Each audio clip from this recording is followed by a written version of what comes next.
Hello, my name is Kristina and I'm an educator performer at the Denver Museum of Nature and Science. I'm working from home at the moment because we're practicing social distancing, but I really love science. So I started thinking, what could I do around my house to do scientific experiments? And then I remembered my kitchen. Wow, I have a whole laboratory in my kitchen. Did you know that cooking is a science? Every day we do science in our kitchens. We toast bread to make it go browner, or we make tea, we add milk. You know, there's so many experiments we can do in our kitchen, and I want to do one today. So as you can see, I have my protective gear on. So let's come over here and take a look about what we're going to see. So today we're going to be talking about bread. So humans have been eating bread for at least 8,000 years. There's evidence of bread being made in Egypt from about 8,000 years ago. But at that time, it was mostly what they call unleavened bread or unrisen bread, such as naan breads we might eat today. And about 4,000 years ago, there's evidence that humans were able to make bread rise. So how did they do that? Well, let's take a look at this. This is probably a loaf of bread you're familiar with from the supermarket, regular white sliced bread. But this wasn't really readily available in the supermarket till about the 1950s. And then yeast, which we would need to make bread rise, was probably available in supermarkets about the 1940s. Bakers did obviously make bread for us, or we made bread at home, but we didn't have access to these commercially available things. So how do we make bread rise? Well, let me tell you a secret, and it kind of sounds a bit magical, but they got what they needed from the air. Yeast is all around us, so we can find a way to harness the yeast from the air. I know it sounds like magic. You know, a lot of science does. So this is what we're going to do to make our, what I'm going to call a sourdough starter. So I have some simple ingredients here. I have a whole wheat flour. I have a bread flour, or we could use an all-purpose flour. Then I have 3/4 of a cup of water.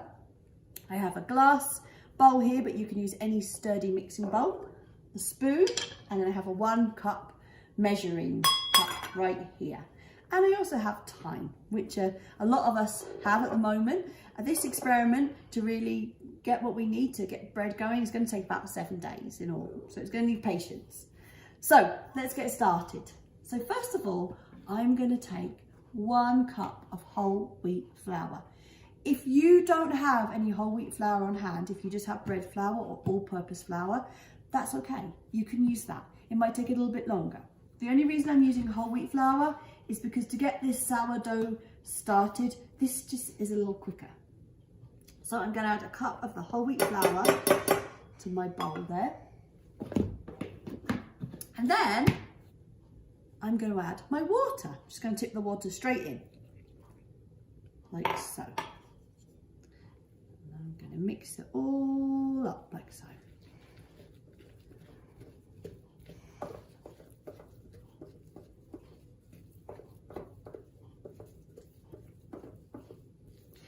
Now just a note on that water, you want the water to be actually as unchlorinated as possible, because chlorine kills both good and bad bacteria. So chlorine is added to water. So the best way to do that is either by using bottled water, or you can simply, like I did, get the water out of the tap and then leave it on the countertop for a little while until the chlorine evaporates. Okay, so it's simple as that. I've managed to mix all my flour into the water there. Now I'm going to simply cover it with a clean dish towel. Okay, just loosely cover it.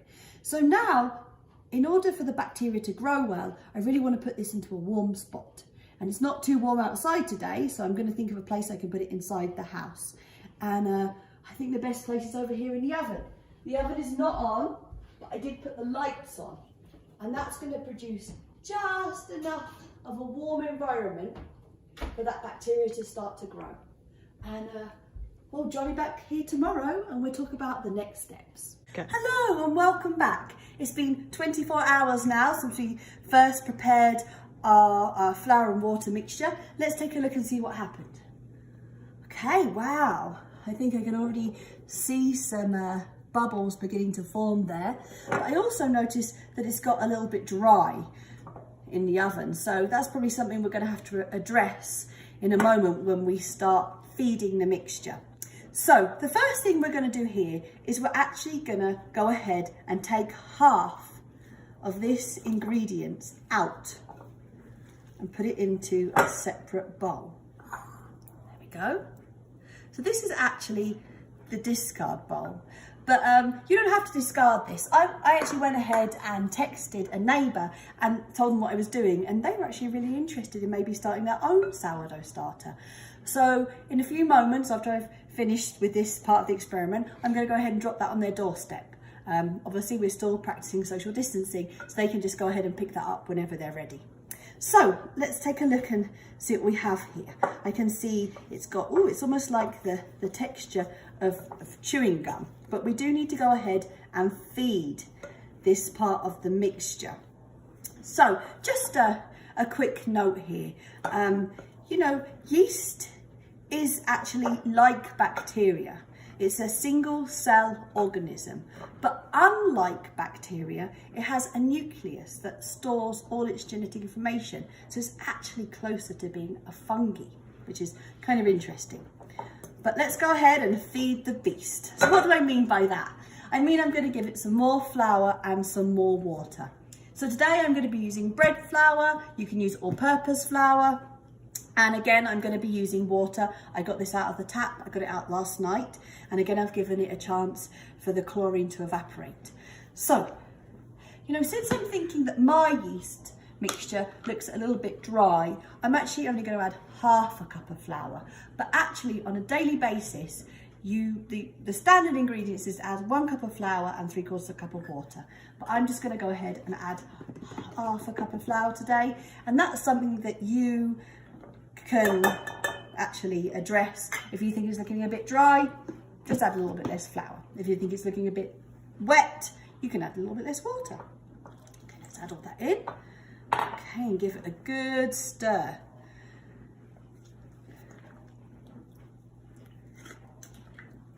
Okay, I'm going to take a moment to stir it because we're combining it all together. Alrighty. That looks pretty good. Hello and welcome to day 4 of our experiment. So let's take a look at this. Ooh, can you see some bubbles definitely beginning to form? I hope your yeast looks a bit like this too, and I hope you've been feeding it every day, very important. So before we go ahead and feed this, let's talk about the fermentation process. So yeast is a very important ingredient in bread. It turns our dough into a flat thing, into a nice risen loaf. But how does this happen? Let's take a look at this diagram to help us understand. So you can see here that the yeast actually consumes sugar and converts it into carbon dioxide and alcohol. So this is actually the same fermentation process that happens when alcoholic beverages are produced, although there is no alcohol in bread. So I'm sure you're wondering, that's all well and good, but we didn't put any sugar into this ingredient, so where is that coming from? How come the yeast is expanding? And that's a good point. But what's really interesting to note that flour naturally has wild yeast and bacteria in it. And when you add water and mix it together, a natural enzyme called amylase actually converts the starches in the flour to sugars, glucose and maltose, and that's what our yeast is feeding on. Pretty cool. Hello and welcome to day 6. So I know I told you this was going to take about 7 days, but I felt like my starter was looking pretty good and bubbly, so I thought I would go ahead and start making the sponge for my bread. So in order to do that, we need to add a few ingredients. I've actually already measured out here 1 cup of my sourdough starter from the original batch, but here's some other ingredients that we are going to be needing to add in the next couple of days. So today, as I said, we're going to make what's called the sponge. So in order to do that, we are going to add 1.5 cups of warm water and about 3 cups of flour. So I'm going to go ahead and do that right now.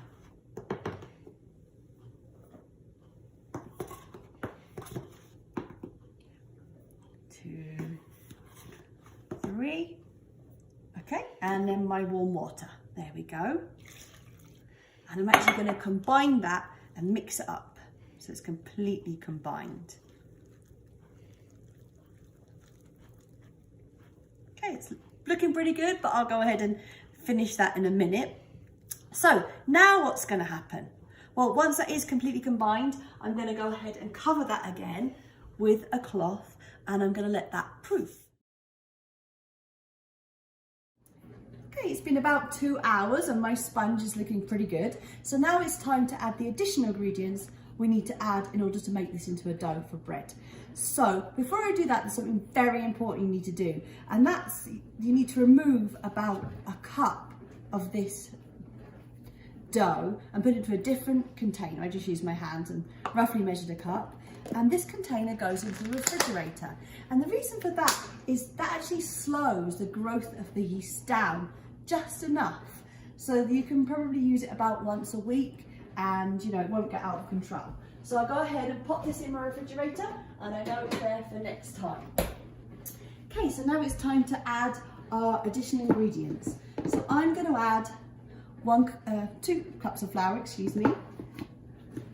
Go ahead, 2 cups of flour. And 2.5 teaspoons of salt. So you don't want to add the salt until this stage because the salt actually inhibits the growth of the yeast. But we know that the sponge has formed now, so it's fine. So I'm going to go ahead and get this all mixed together. Okay, so it looks like it's pretty well mixed together. But now I'm going to go ahead and turn that out onto a floured surface. So if you don't have one of these handy dandy things, you can just reach in and sprinkle it around. Works just as well. Okay, so I'm turning that out.